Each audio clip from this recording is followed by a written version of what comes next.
And all of this was being witnessed by the children. And so that's why it's wanting to be a circuit breaker. And that's what people are asking for now. They want to break that intergenerational pattern of movement or posture.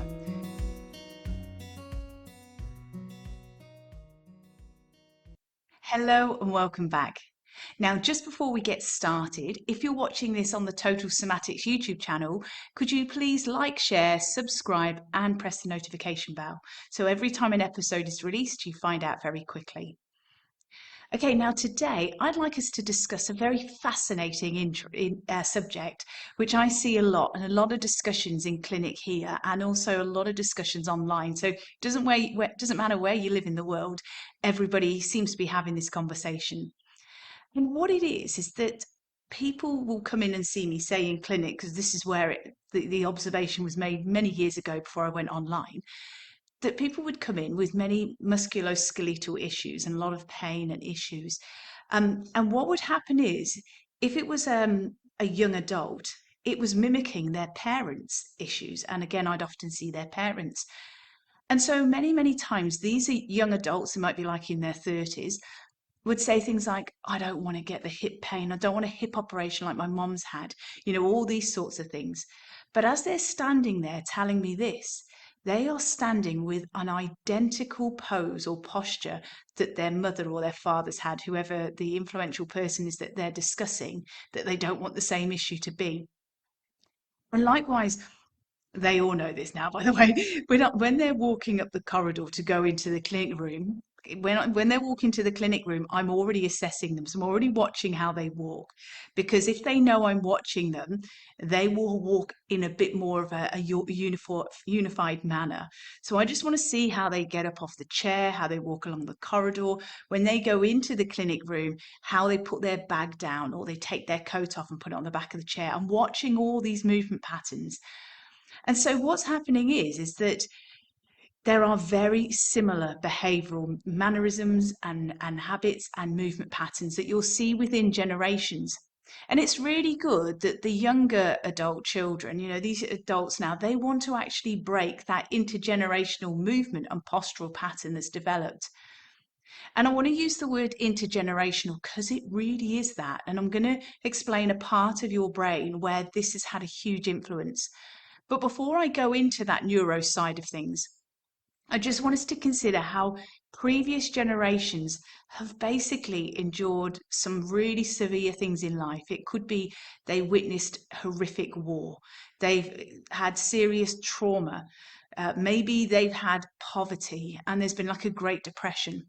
And so all of this stuff starts to imprint on their soma.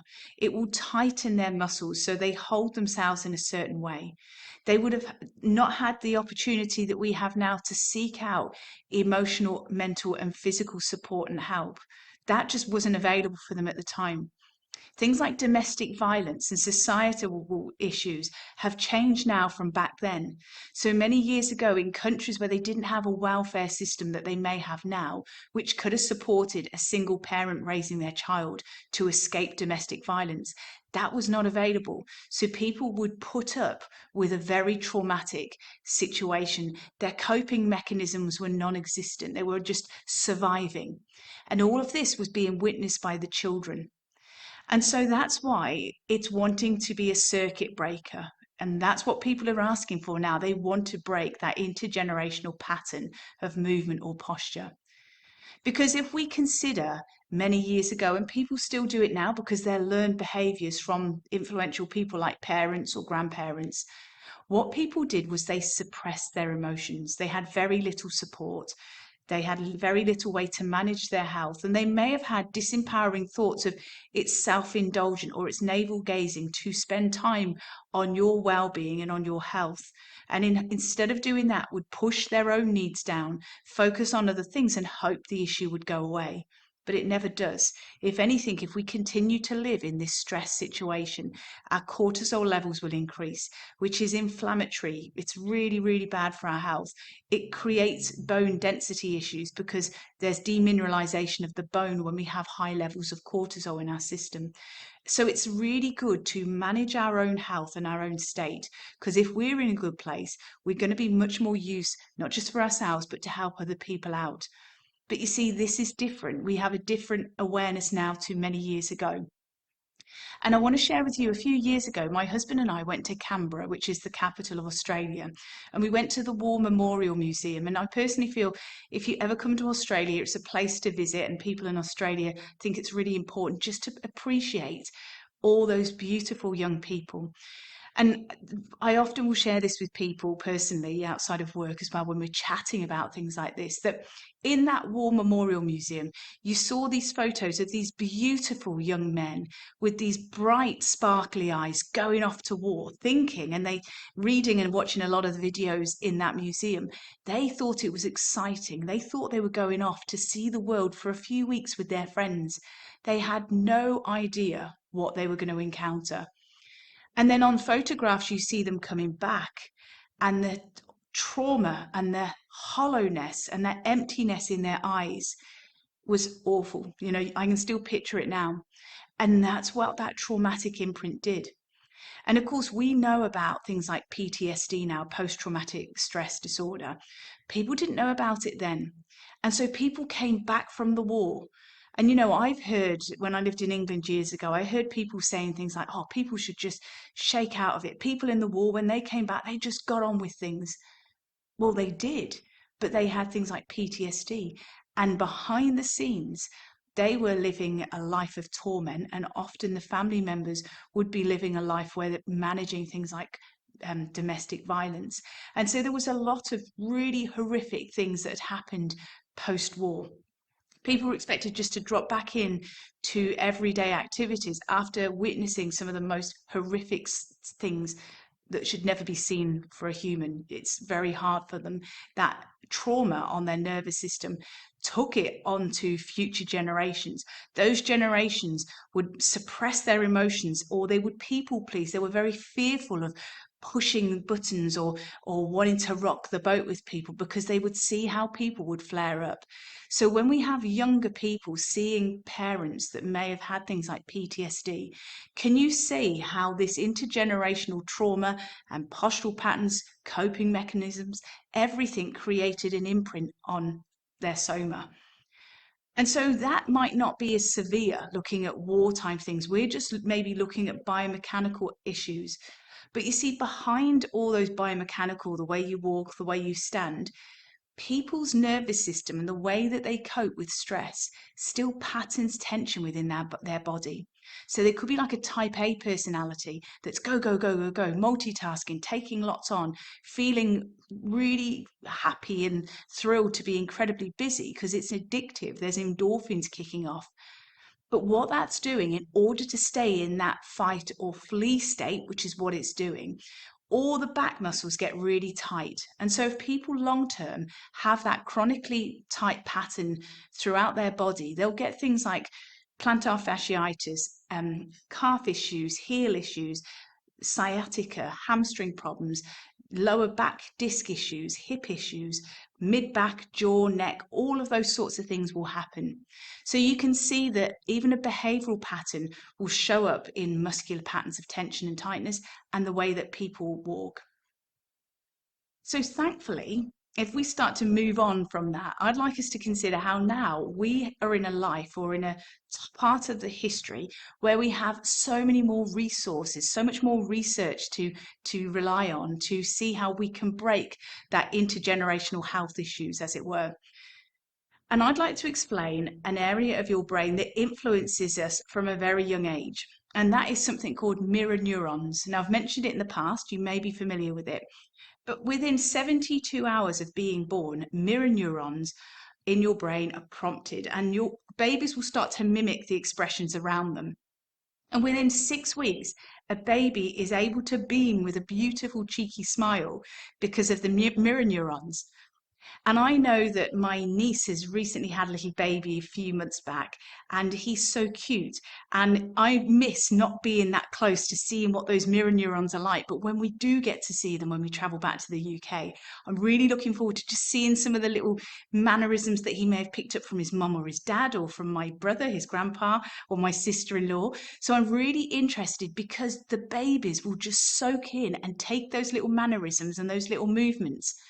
And I know, for example, my older nephews, well, some of the ones at mid age, like about 19 or 20, they walk with the same sort of behavior as my father. So they'll walk with their hands behind their back with a certain waddle. And likewise, my husband is now living 10,000 miles away from his dad. But if I'm sitting in the car and he's walking across to pay for the petrol, it's like looking at his dad. Because what happens is with these mirror neurons, whoever's been very influential in your life from a very early age, you pick up their mannerisms, the way they walk, the way they speak, their rhythm, because you're taking this in. It literally is like a mirror. You're mirroring those influential people in your life. And so that's why I find it really, really fascinating. However, can you see now where, if you've had a parent that has had a bit of a hip issue, maybe in their 30s and 40s when you were little, and you were just copying their mannerism of how they walked, and then they get into their 60s, 70s, 80s, and they're like got really bad hip problems or back issues, you can then see how, oh, if I can correct that biomechanical movement, if I can correct my posture, if I can just become much more aware of assessing how I'm walking, how I'm standing, using pandiculation and other clinical somatic movements to correct those patterns, that can help you and prevent you from going down that same route. That's where we can be a circuit breaker and break those intergenerational health issues. I mean, it's lovely to see the mannerisms, but if we have mannerisms of a way that may be detrimental towards a back or a hip or a knee, that's where we want to look at how we can just tweak it slightly to make it beneficial for our future self. And so that's why, as we move forward, I'd like to offer you the invitation to join the Total Somatics online membership. The doors open periodically for only a few days throughout the year. But within the membership, there's quite a few things I just want to share with you. I've written them down, so excuse me if I'm avoiding eye contact a little bit. But within the Total Somatics online membership, what I have there is I'm going to teach you how to self-assess your posture and also your movement. I'll show you how to correct these issues, also how to develop a daily awareness practice. And also, because of my background, I'm going to be connecting with you neurophysiology, neuropsychology, neuromuscular science, and pain science, so that you can use all this knowledge and skills, because there's skills as well as the knowledge there, to actually correct those habits, change your movement, alter your posture, and look at your behavioral patterns and also your mindset, how your mindset is influencing and patterning tension throughout your body. So all of this is addressed at a brain level. We need to change the software up here to connect everything further down. So that's what's really important. I say it many times, going to say it again. We're working smarter, not harder, with your beautiful Soma. Added to that, we want to be as efficient with our time as possible. So if we're going straight to the brain and we're doing that software or sensory motor reset, we know we're using our time wisely, because we've all got lots of things to do in our life. Also, within the Total Somatics membership, I am very active. I'm constantly assessing and helping and supporting people as a group, but also individually. And I'm also creating new classes and meeting people where they're at that point. And if you are in the Total Somatics membership, you'll know this yourself, but there are multiple categories, because every day people need different things. Their nervous system, their muscles will adapt and change throughout the day according to the pressures and the movements and the activities we do. So because of that, I have a beautiful and amazing array of categories, so people can go in and do what they need for that day. Because in Total Somatics, I'm focusing on your movement, your mindset, and looking at mindfulness strategies. That's how we start to break these intergenerational health issues. So I'd love you to join me and join all the beautiful people that are around the world that are in the membership.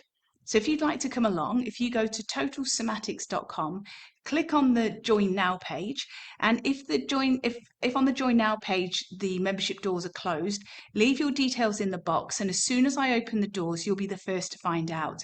As I said, it's only for a few days, a few times throughout the year. So if you do leave your details in the email, in that little box, you will get emailed. And I know people are very busy, so that's why I'll make sure that you've got enough time to know. So that's totalsomatics.com. Click on the Join Now page, and I hope to see you on the inside of the membership very soon.